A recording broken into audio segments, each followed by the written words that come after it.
In this video, I'll show you how to cancel an Eventbrite event. All right, just go ahead over to the particular event that you have created. Click on the three dots right here and hit on edit and just wait for the website to load.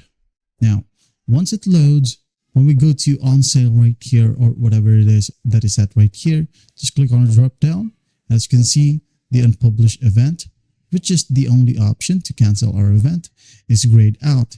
And that is because we will need to cancel all orders to be able for us to unpublish. All right, now how do we cancel all orders? What we're going to do is just scroll down a bit in the left pane and click on manage attendees. Right here, go ahead over to manage orders. All right. Again, wait for the website to load as it is pretty slow. Now, once it loads, go ahead over to your orders right here. As you can see, I have one order. Now, what I'm going to do is just go ahead over to actions, click on it and hit on delete or cancel this order. I'm just going to go ahead and hit on cancel this order and wait for the process to finish. All right. Hit on yes. As you can see here, we are on the clear.